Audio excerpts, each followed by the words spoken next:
Is this thing working?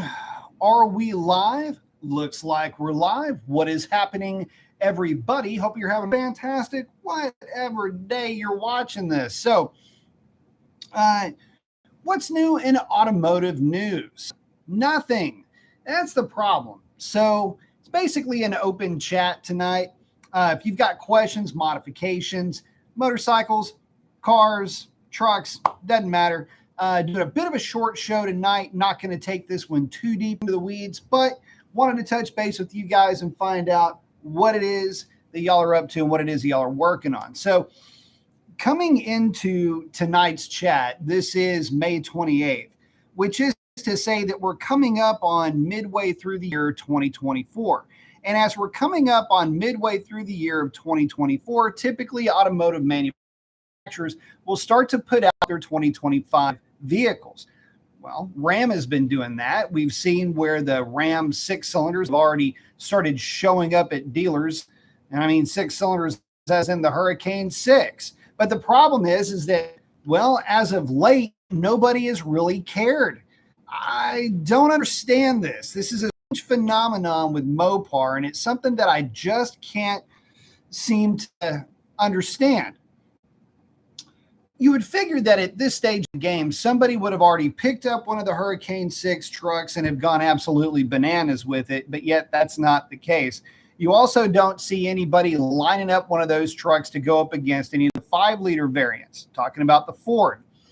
Nobody's raced a Hemi truck with one yet. Basically, nothing has at least blown across my bow to show me that there's any interest in that truck, but almost more interest or lack thereof in the Hurricane 6 platform.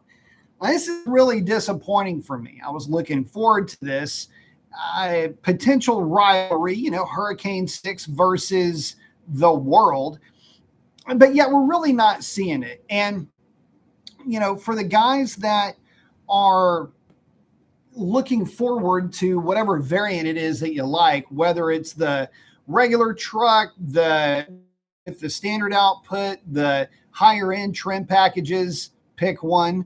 For the HO variant, most of those are very expensive. The RHO is the least expensive you can get with the high output, and I think it's checking in at $6,000.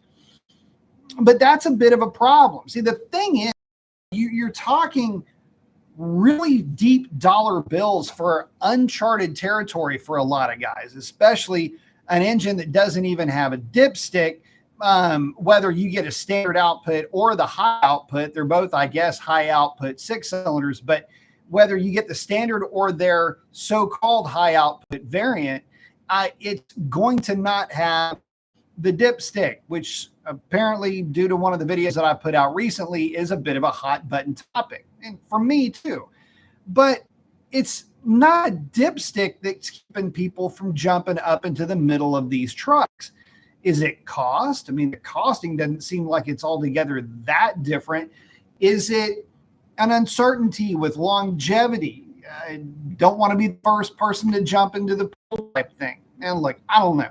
All I can tell you is that the next video that I see somebody doing something interesting with one of those trucks will be the first. And I've offered up over and over and over and over and over and over and over and over and over and over again. Anybody that's got one, hit me up. Let me know. I would love to put my F-150, which is not really modified. It's been warmed over with a very mild tune, primarily shift points more than anything else, for the transmission. Let's line them up. Let's see what happens. I would love to do that. I haven't posted it yet, but in almost 100-degree weather, I dropped a 1380 something at 101 miles an hour with the F-150. And that was on corn, although it was a very full tank of E85.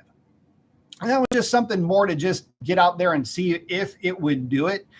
And the trick to getting a number out of a vehicle is to drive it, stop, make the hit, and that's it. Don't let it sit there and idle, get your manifold temps up or anything else like that. But the truck was consistent. I did run that 1380, but it also ran a 1390, I think a 1394 and a 14.0, after it had already basically heat soaked. And the 14 came after I let it sit for a hot minute, no pun intended. But anyway, that's what you got to look forward to. If you've got one of those trucks, get out there and run something quicker than a 1380 in 100-degree weather. Will it do it? Maybe. It'd be pretty cool if it did. If it doesn't, does it mean that it sucks? No. 5 liter is a pretty fast truck, and they're light. So does the extra torque overcome the extra weight that comes with the Ram? I don't know. Only one way to find out, baby, that's line them up. Shit, I'll even give you the hit, and I'll let you spool it up for as long as you want. So, somebody touch me up. Let's do it. Anyway, there is that. But aside from this, where I was going with this is, well, we're not seeing anything coming from Dodge. We got the Ram, but we don't have the Dodge. Where's the Charger? Where's the plug it in car? Where's the gas it up car? Why is it that we're still feeding off of, from January ago, spy shots? I mean, is anything new? Is anything out? You guys let me know if there is. So far as I can tell, there ain't that. And it gets worse with Kuniskis leaving and Huzitz coming into play as, you know, lead Mopar guy. Does that spell anything for these cars? Is there going to be something? Is there a reason why we haven't released it? Did Tim just get pissed off and leave? That happens. And they say retirement, but that's it.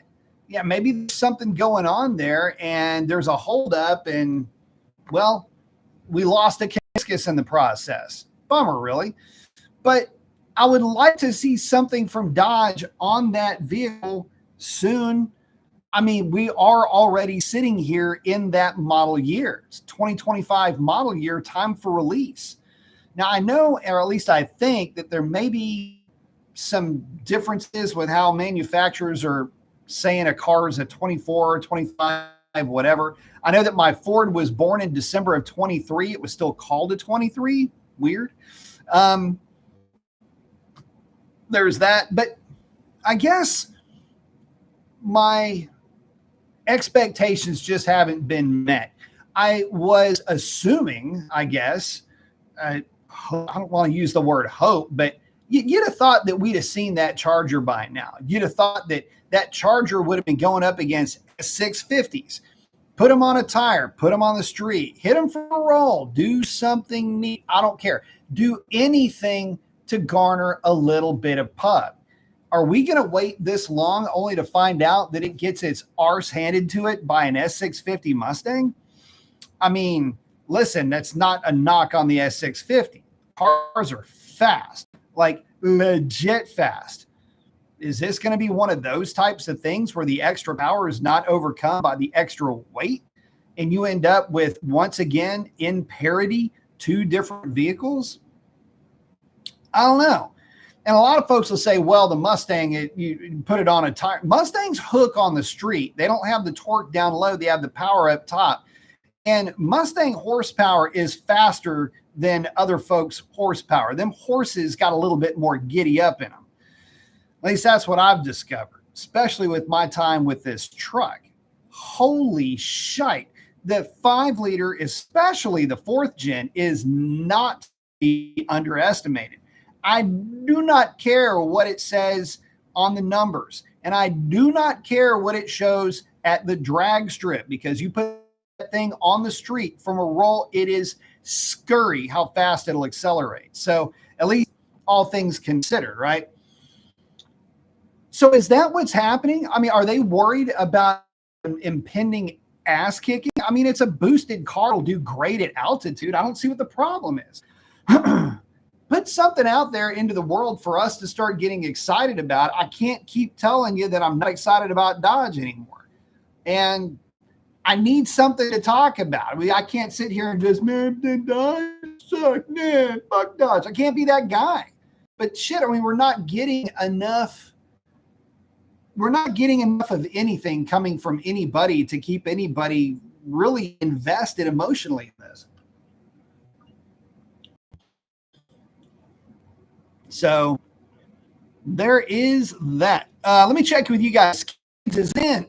Got the flex with the ball guy in the shades. I like the cadence. Ryan is in. What is up? Stuart is in. Red Dog, good seeing you, man. Kids hanging out with our. Oh, what the heck just happened there? It's just checking in. Good day, sir, and greetings to you. Good itch. Ryan saying the RHO sounds interesting if it stays at about the set. There we go. There's the RHO 70,000. That's it as advertised. That is the bargain, if I'm being fair. But it's still a pretty mean jump above what is most regularly on offer from Ford. Now, mine is a highly optioned F-150 XLT, but it's even that one's nowhere close to the 70K that RHO is checking in at. Right. And that wind lately kept the Scout in. Dude, I don't know what it is lately with these storms coming in from the west, but they're tearing stuff up here in Tejas. How's everybody? Going well? Hope it's going well for you. Ryan's in. The no dipstick is wild. The no dipstick is weird. I still don't understand the no dipstick thing for that engine. If it's got a sensor, great, but give me a sensor along with a dipstick. And I know that there was guys that go, well, the gas tank has no dipstick, and the gas tank doesn't have a dipstick because if the fuel sender goes bad and you run out of gas and you're on the side of the road, you're just out of gas. And if it does go bad, you have another means to gauge range. It's called an odometer. For oil, it doesn't work the same way. If you run out of oil and you're on the side of the road, it means that your engine is cooked. And there's no way to know that if your sensor is bad. And again, in that video, I mean, I was just perfectly honest, guys. I've had more electrical problems with Dodge products than I have had with anything else. In fact, the running joke with my wife is I had a 40th anniversary Corvette, which I should have never freaking sold. Barbie Vet, automatic, absolutely love the car, black with gray interior. And anyway, the running joke is electrical problems because wheel speed sensors were the size of a freaking loaf of bread. And anyway, story short, the running joke is we'd call C4 Corvettes electrical problems. It's really it's worse with Mopar. And so I don't know that I want to rely on a sensor for something as vital as oil. Not to mention if you're doing your own oil changes, I'm pretty particular with how I fill my crankcase. I get it to just a perfect level. Then there's folks who'll say, well, there's been product cars with oil dipstick wasn't the right length and all this other stuff. Yeah, and you cannot set the sensor up right, or the sensor could fail, which is even harder to diagnose. How do you know that it's failed if you don't have another way to measure the amount of oil other than just draining the sump? And then you don't get all of it out. Anyway, very strange indeed. I know that there's other manufacturers. Most folks were alluding to the BMW as the reference for the car, that the oil level sensor. But if the other side of the argument, the devil's advocate, I mean, how many people actually really check their oil? Be surprised how many folks don't. But we need both. If the technology is there, we need both. But the other thing about that oil level sensor is not the other people. You don't have a gas gauge. The gas gauge is working as it's muted, but it's working in real time all the time. It doesn't work like that for an oil level sender at all. And that's something that people just didn't quite understand. Well, it's the same as a gas gauge. No, negative. It is not. And the procedure that the vehicle has to go through, it has to be, y'all are going to love this. So let's say you have changed your oil, low, high, or it was perfect, doesn't matter. you put the car in on, and you sit there. And in the supplement, it even says you can listen to the radio. You can do, let me see if I can find it. You're going to love this stuff. Hang on. I'm going to tell you what it says only because this is some of the funniest stuff ever. But anyway, in the supplement for checking the oil level, by the way, this is right off of the 2022 Wagoneer, right? So, oh, it's not loading up. Here we go. Oh, by the way, all of those engines require 91 octane to get optimum performance. They're all rated at 91 octane. Let me see if I can find this in here. It's the procedure.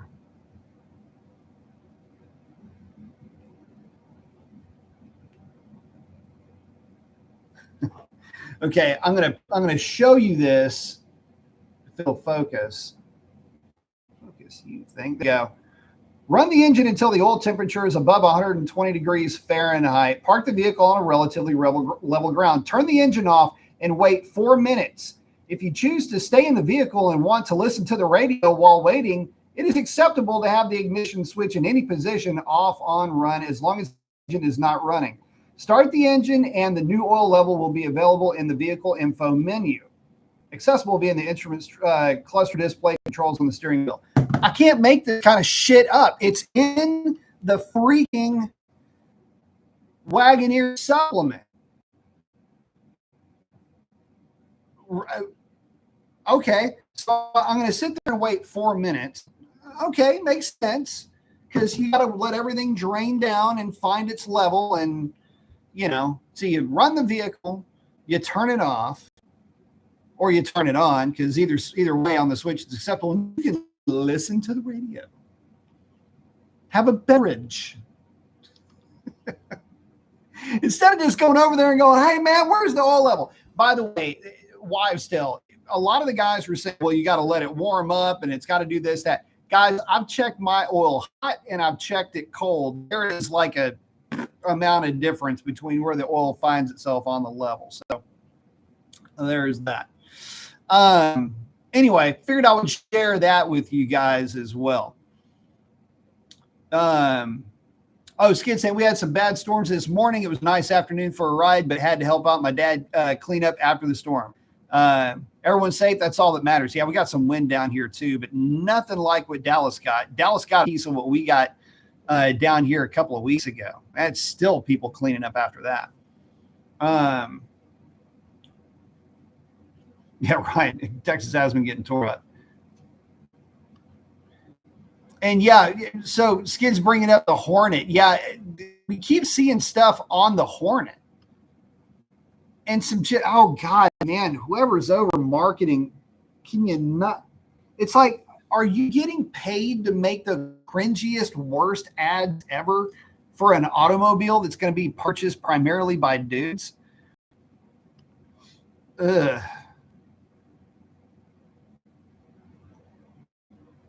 Oh, Southern Indiana saying I picked up MT-07. Fun bike. I put 200 miles on it first week, and I had it. Really is an awesome riding experience compared to my 1320. I didn't want to get another car Dodge like this. Understand completely. MT-07 is a fun-ass bike. You can have a lot of fun with that thing.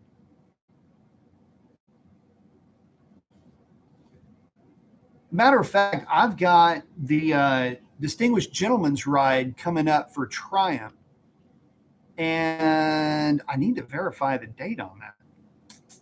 Anyway, and I am going to be bringing my Bonneville for that. Probably not the Daytona.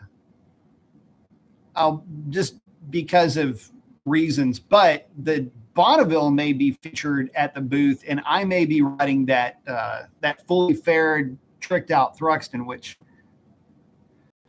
may end up finding a home.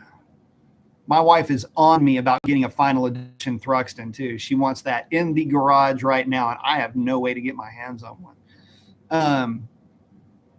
I'm a fan of the Thruxton It needs more power. If I ever did get a Thruxton, it would get drag pipes, full tune, airbox removal, everything. I would throw the kitchen sink at that bike. Try to get it up around 110 horsepower at the rear wheel. They run really nicely, but it's a fast Bonneville. And really my Bonneville, now that I've tuned it, done some work to it, it's not that far off the mark. I spent some time with it this weekend. Right. So people actually bought a Hornet. The thing that sucks about the Hornet is that it's not a bad car. The interiors are nice. There's some trim packages that actually look okay on that car, but it's just got so much a lot of bad vibe on the car for some reason. Stuart's asking, why do so many folks insist that one can build a fast car on a budget with a Scat Pack over a Hellcat? I don't know. There's a lot of folks that want to put something together that's outside the norm. And there's nothing wrong with doing that with a Scat Pack. If you want to go fast with a Scat Pack, you've got one of two options. The first option costs about $6,000. That's Cook's long tube headers, maybe a ported intake if you really want to get an extra nth out of it, just like with the throttle body, but I would suggest the ported throttle body. Camshaft, non-MDS lifters, stanky tie bars and collars. It just starts to add up and add up and add up. But you can end up with a car on a dyno jet that will put down over 500 horsepower to the rear wheels with the right camshaft. Don't go too big. You don't want to go too small, but don't try to get outside of the recipe. Where guys really screwed up is they put the wrong cam profile in a Hemi and they run like dog shit. That's what got me into designing your specking, in some cases, not full on design, but very intensely involved with the camshaft profile design of Hemi camshafts, because what I was seeing wasn't working. And apparently my stuff doesn't suck. Demonology's car is running pretty good, eh? So there's that. But that's about as far as you can take stock geometry. I almost said geography. Stock geometry before things really turn to pickle shit, because the Gen 3 Hemis have got some funky the valve train geometry. It's just a Hemi thing. But anyway, I mean, you can get to that level, or you can spend $10,000, $12,000 really, and get something that'll put down like 530 to the rear wheels. So, or on a dyno jet, say 570. And that's about it. Yeah, you can throw all the money in the world you want at anything and make it fast. So there's that. But if you're going to spend the money, buy something that has a beefed up transmission, beefed up drive shaft, buy something that is tailor made for that purpose. Because at this stage of the game, NA stuff, even in the Coyote world, they'll tell you straight away. I mean, if you want to build a fun car, not a race car, just something fun to play around with, I mean, throw a set of gears in a Mustang, put a tune in it that takes out some of the nannies, and get out there and have some fun with it. But if you're serious about it, you put boost to it. And, the LS guys have been doing pretty good on the NA side for a long time, but they have cubic inches on their side. Plus they have an aftermarket that'll support them. The Hemi doesn't. It's just face facts. You're kind of, what you got's what you got. So I I've kind of lived through all the Gen 3 Hemi stuff, and I can tell you that if I were to build one for me, I wouldn't crack a seal on it. I'd put a set of long tubes on it just for the torque that you pick up down low. Helps with drivability, but that's really it. And that's even if I decided to go that far with it. You really don't need it. They're just fun cars. But the problem with the Scats is that they're heavy, they're big cars by comparison to anything that they would be compared to, and it would make sense because of the platform that they're built on. They're built on a luxury sedan platform. They're not built on a sports car or even a mid-size sedan platform. So, they're big, they're comfortable, they're stable, and they haul ass. I mean, what's not to love? So they're not as fast in terms of acceleration. It doesn't matter. That is completely it's a relative statement, because how fast is fast, right? So if you put one of those cars up against a Mustang and it loses from a roll, and you want to throw money at it to where you keep up with a Mustang, then when you throw the money at it to keep up with the Mustang, which is not going to be an insignificant amount of money, then you've got a car that's as fast or a little bit faster than a Mustang from a roll, which is no small feat because it's just shy of Hellcat mile per hour if you're looking at it up top only. But now you're going to get used to the car and you're going to want more. And that's where the whole chasing of the dragon thing starts. That's why I tell guys, look, if you want to modify something that's already stout. That way, if it gets to the point where you need to get rid of it or something along those lines, you're not going to be giving away a bucket of bolts, which is unfortunately how a lot of those cars end up. They just end up tore up and ragged out, which sucks. Marco's got the flex. Skid saying, I have heard a lot of talk of where's the GLH. Has anybody stopped to think what the sticker would have been on that one? The RTs can be as high as low 50s. Even if it shows up, that would be stupid. Agreed. Oh, what happened? Marco's asking, should I stroke the truck to 426 or keep my money for different projects? I'll keep your money, dude. I would not go to 426 because if you go for it, it depends on what you want. But if it's my truck and my money, I leave it at 392 and don't worry about trying to build a 426. Remember that there's only 36 cubic inches really separating the two. It's not enough of a difference. If you're talking about 454, 14 and a half or 16 to 1 compression, depending on if you wanted to run corn or not, like a race gas setup or corn setup, big cam, Holley intake, lots of airflow, 2-inch headers. You're building a race car, right? At that point, the problem is that there's unfortunately not the middle ground is very narrow when it comes to diving into and the money that you're going to spend on that kind of stuff. I don't spend the money. If you want to throw money at something, the amount of money you're going to put into a 426 stroke, or you could put a blower on the thing and it would make more power. Eric is in. Good to see you, buddy. Thank you for doing it.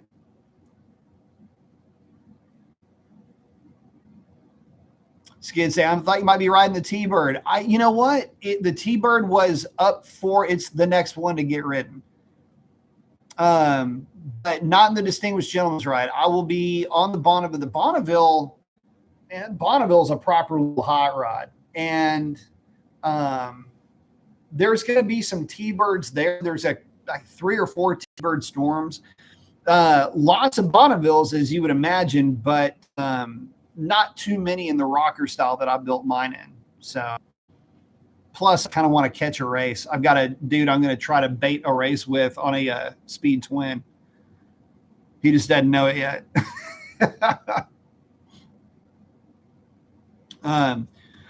Skid saying about the Thrux and the parallel twin on those, there just isn't another manufacturer that does the P Twin like Triumph, and you are right about that. With the exhaust and a tune, good Lord, and they are fun. It's been like a hot minute since since I've even had a chance to play with one of the Thruxtons. I've been around the Bonneville a lot.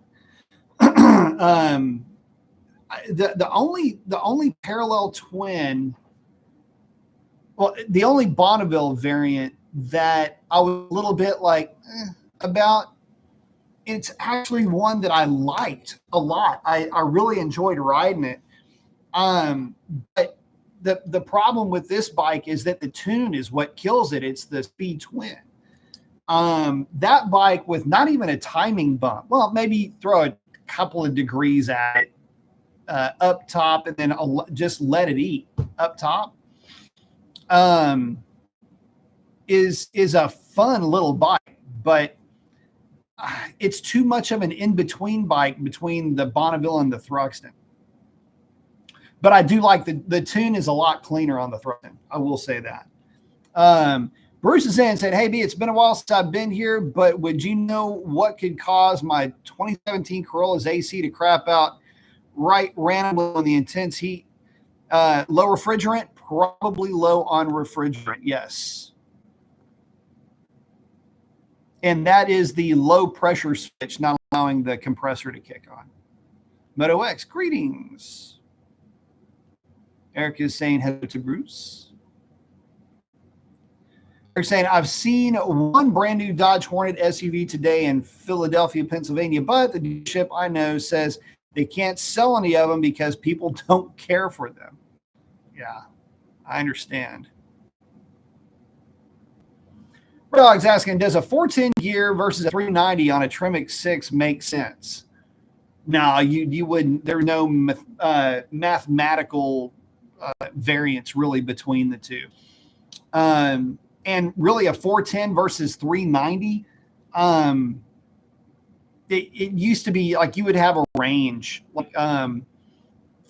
like for a Dana 44, you could have like what would fall into a certain range of gear would be, a 373 to 390, but then 390 to 410 would also be part of a package gauge type of a deal. Anyway, where I'm going with this is, unless there is at least a 10% difference in gearing, you may not know it.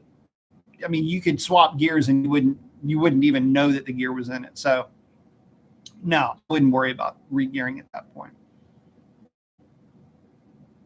And it was funny too, when it comes to gearing, the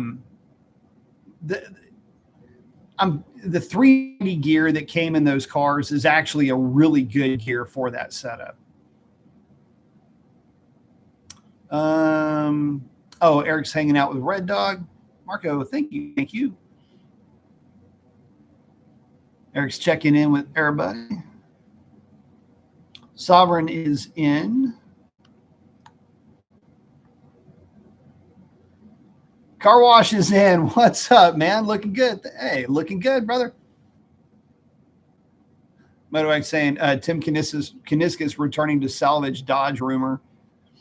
I wonder if Tim is. I would like to at some point hear his side of this story. For some reason, it doesn't sound like he's just retiring and going off for the night. I don't see him doing that.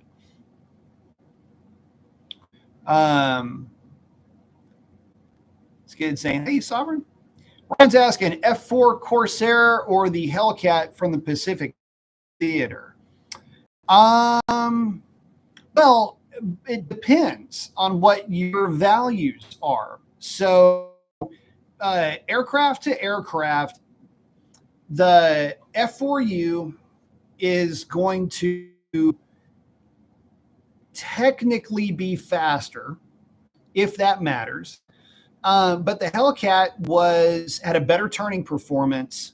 The aerodynamics and the way that they were built, they've got a higher, the Hellcats have a higher drag than the Corsair.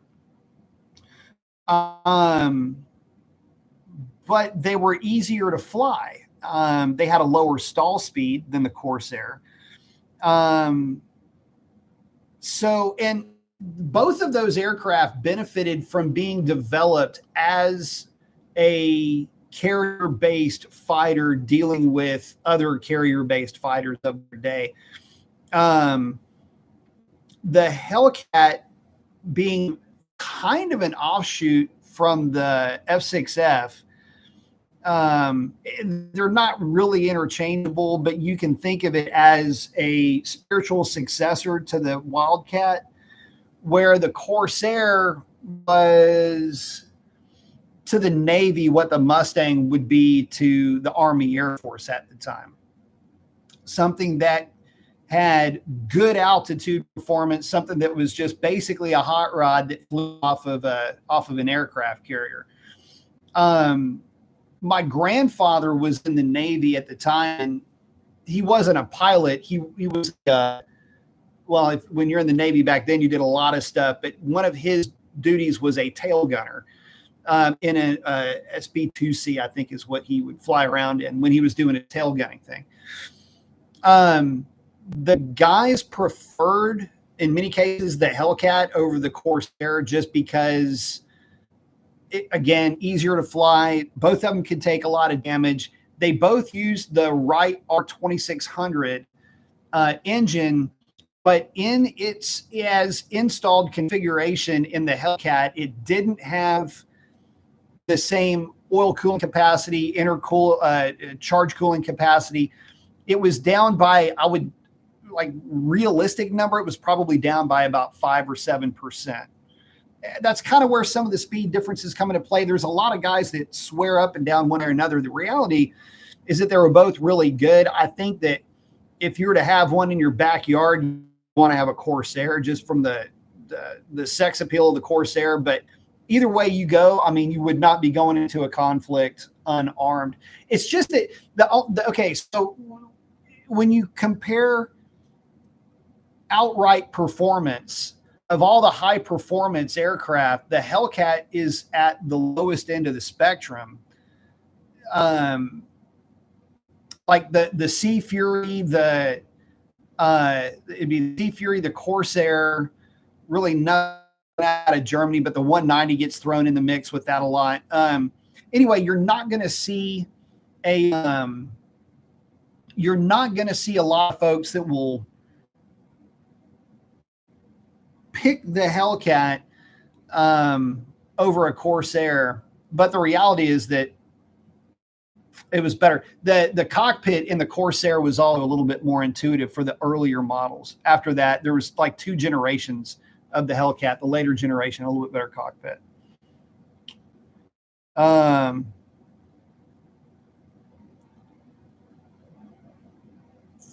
Let's see. Just kidding, saying, I'd love to know what Tim is doing. Sam. Maybe Tim resurrects Plymouth.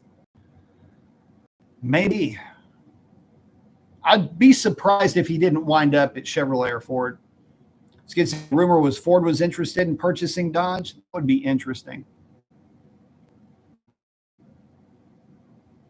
Sovereign, no, I haven't seen that that video,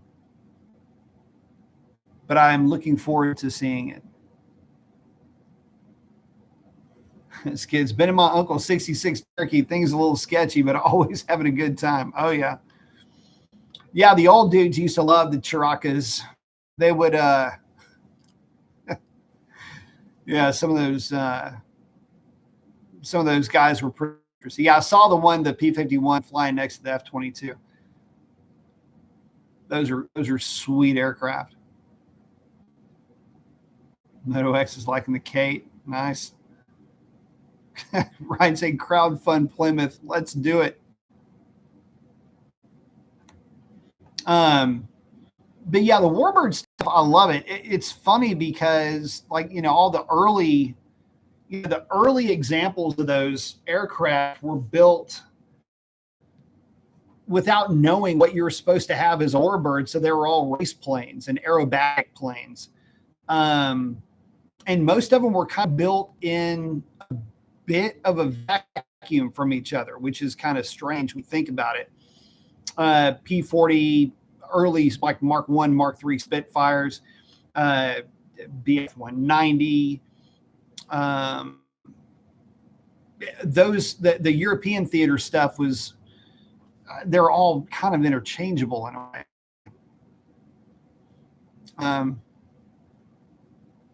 Motox saying UK to ride in a P-51 at Dream Machine at HMB in Cali. Man, I miss NorCal. I'd do it. I'd spend the money to do it. I've got some time in an AT-6, but that is not going to compare to a P-51. AT-6 is a fun little aircraft. That's a fighter trainer of the era. Little 600 horse radial. But yeah, I mean, I would almost have to jump in the middle of that. I mean, it's what you save up for, right? Once in a lifetime type of an experience. They have Corsair. Who's got them? So what a lot of folks don't realize is that after World War II, all of those aircraft were just surplus airplanes, and they were practically obsolete.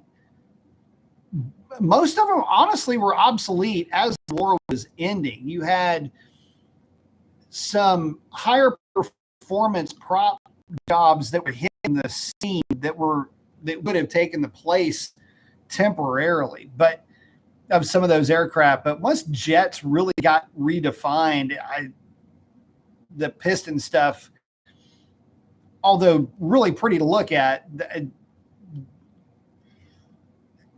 it just didn't, there was no real reason. Although there are plenty of references where, you know, pilots in a 51 took out a MiG something. But anyway, the writing was on the wall. So those aircraft all got sold off. A lot of them wound up in South America. And a ton of P-40s were built. And I mean, so many so that you would think that like pretty much every corner would have had one. Somebody would have had one. Anyway, I don't know. I guess if I were to, I don't really have a favorite. It'd be a toss up between like a 190 and a, because that question does come up. It's like, it's a common question. Probably a 190 Corsair of the single seat platforms. Those would be the two that I would look at. And of course, the Thunderbolt, which would probably be number one on my list. Eric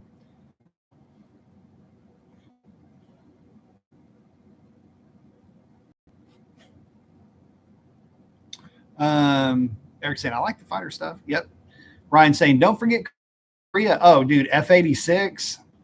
That was my plane when I was a kid. I thought the F-86 was sweet. There's somebody here in town that's got an F-86 airframe. I don't know what he's doing with it. I'd love to have it at the house.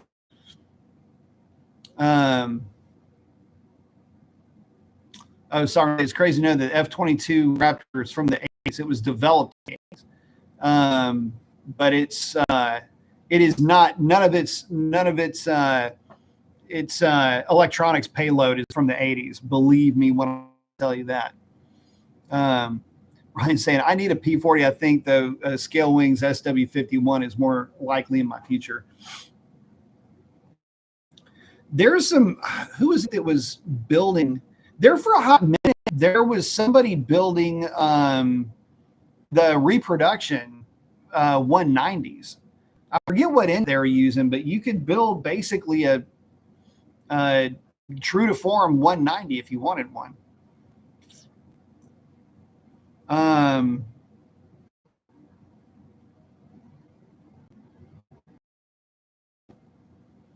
Someone's asking, do you think it was a mistake to input Raptor? I don't know. I don't know. Did they? Is it official? Did they drop the Raptor? I guess they would with the other offerings they've got. I'm saying, what? You need the airframe, yeah. Oh, Moto's saying to let Andrini flew the P-51 out of HMB, but sadly died at Reno. Oh, that's right. His son raced CR450s out of his V10 Ram. Oh, Sovereign saying 187 for the F-35. I didn't know that they canceled the plane. I mean, it's a decent enough platform. It's I don't know how much it changes the complexion of whatever theater that it's in, but it's certainly a decent enough platform as a support fighter, I would say. It's a pretty cool plane, by the way. But yeah, that's right. I heard about the thing with that crash, though. I'm sorry to hear that. It's saying I'd like to go, but an old World War I era biplane. Always like the looks of those. Yep. The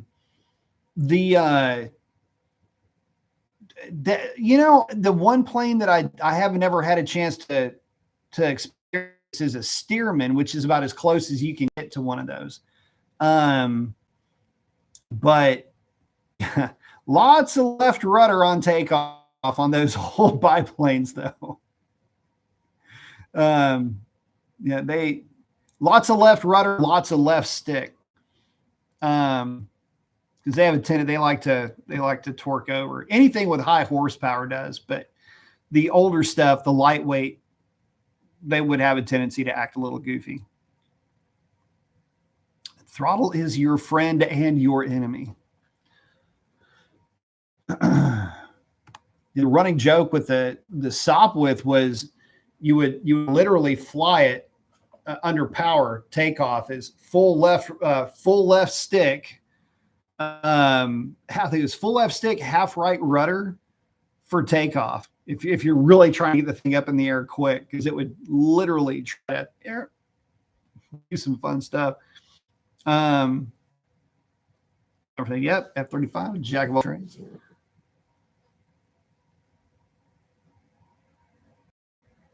The SV4, drawn a blank. Oh, Sovereign, the F-14. F-14s are a pretty trick platform. They've got one on the deck of the Lexington in Corpus Christi. It's an impressive aircraft. It is big. It is a big ass aircraft. It is definitely built rugged too.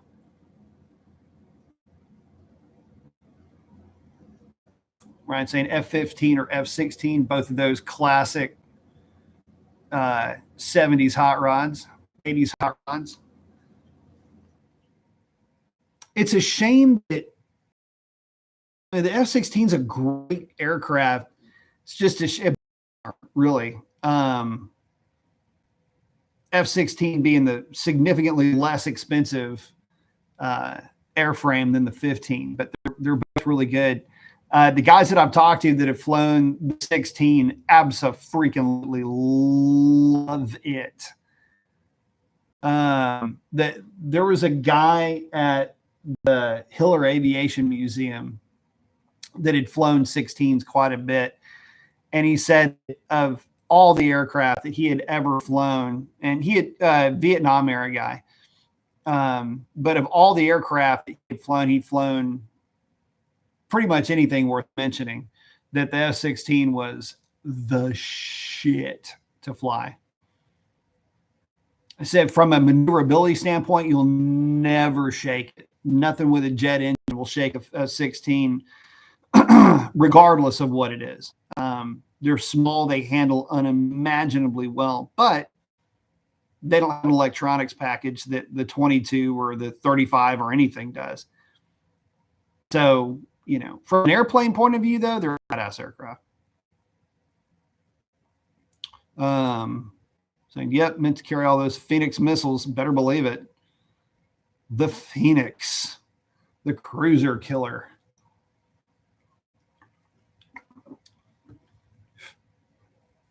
Oh, yeah. I haven't seen, that's the thing. I've yet to see Maverick, but I did hear they busted at 14, so that's cool. Sovereign, yeah, the Falcons flew the 16s. The Navy Blue Angels flew and fly F-18s. But yeah, the 16s are cool. 16s were sold to everybody too. They do pretty much it all. Before the F-18, the current aircraft for the Blue Angels, I believe, did they fly F-4s at one point? They may have flown F-4s. It's been a hot minute since I looked into that. Red Dog F4 Phantom was a definite workhorse. All weather, do everything, and fast too. Hard accelerating aircraft. Israel's probably using F-16s. Probably got about 1,000 of them over there. F-16s are badass. I mean, they're inexpensive relatively to maintain.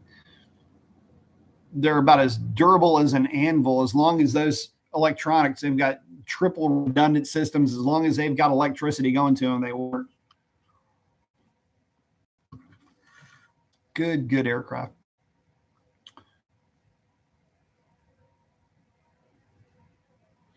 The F-4s had gun pods. They would mount, it's a smaller version of the GAU and gun pods underneath them. But that type of aircraft, once you're done deploying, you don't stay around on site. You RTB like right now. Unless you're trying to pull off a show of force or something like that. But you're going to be, the second you have sent the Foxes, you are getting your ass back home.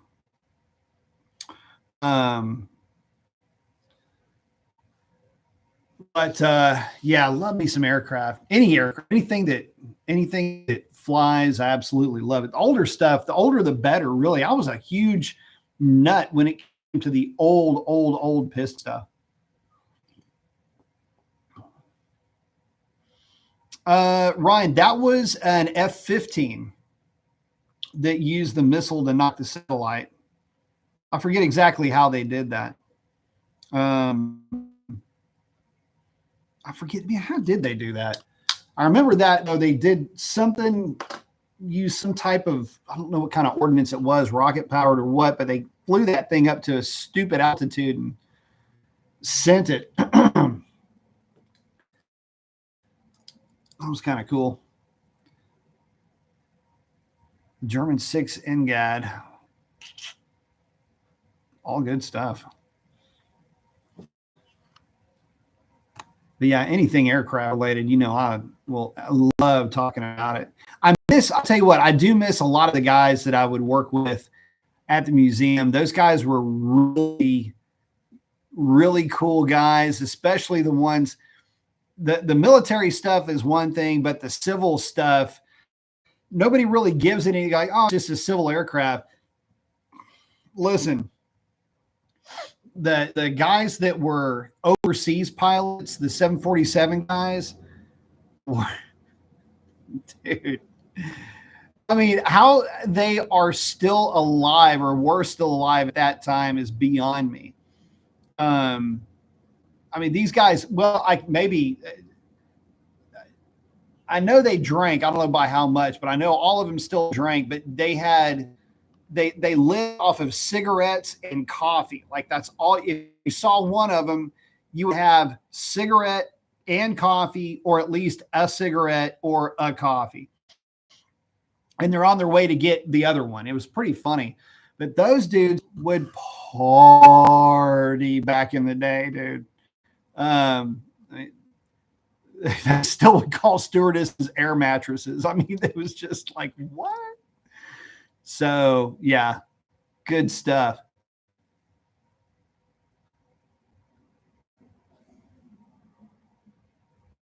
Arthur is in. What is going on?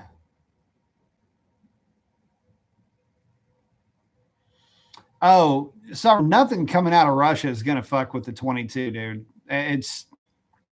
there's some cool stuff. There's some neat performance wise and all of that. But nowadays it's all about the weapon system. And the thing about the 22 is if you know that there's a 22 within 150 miles of you, it's because they want you to know that there's a 22 just coming to say hi, because anything coming from a 22, you literally won't know that you were dead. That's just basically how that works. When when they talk about, the sniper's a sound that a flash of light that you'll never hear or never see, followed by a sound that you'll never hear. That's kind of what the 22 is. The modern aircraft, they are a they are a vehicle for a weapons system deployment mechanism, or a weapon system deployment mechanism. That's just the vehicle for it. So once they lock on target, it's send, set it, forget it, and you're done. And you've got a piece of pissed off America heading at you at about Mach 6. And by the time that your equipment figures out that something is wrong, you're already hanging out with dead relatives. So,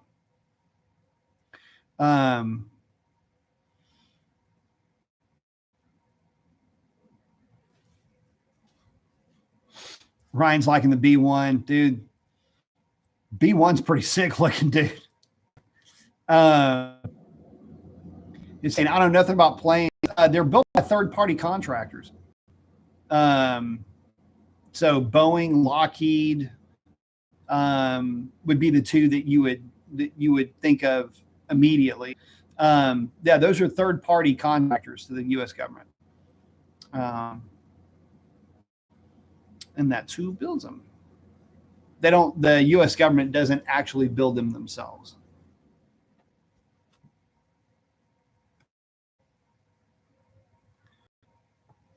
But with that, guys, I got to wrap it up because I got to wake up crazy early. I got a long day ahead of me tomorrow. But always good hanging out. Would love to have something Mopar related to visit with you guys about. Not that I don't like talking planes or anything else like that, but this show started out life as Mopar Chat. It's evolved into Motor Chat, and we talk about motorcycles, aircraft, car stuff. I mean, anything that makes loud noises and can, looks cool. We'll chat about it, but it's its roots in Mopar. And unfortunately, until we're given something to get excited about, we're going to be stuck with, waiting for the next Charger to come out with. So, with that being said, keep me posted on what y'all are working on. I'll let you know if I can find some taker that I can, line up the truck against. I'm not holding my breath, so I wouldn't say that video or that update's going to come anytime soon, but the truck's ready to go when they are. So just let me know when and where. That's where I'm at right now. I just love to see how this thing pairs up against a Hurricane 6 truck. And it may come down to, I have to go test drive one, just bring a buddy of mine along and, hey buddy, we're sales guy. You're about to be a part of a street race, and just let it rip. So at any rate, guys, get out there and do something cool for somebody. Chances are they need it way more than you know. And with that, that's a wrap. Adios.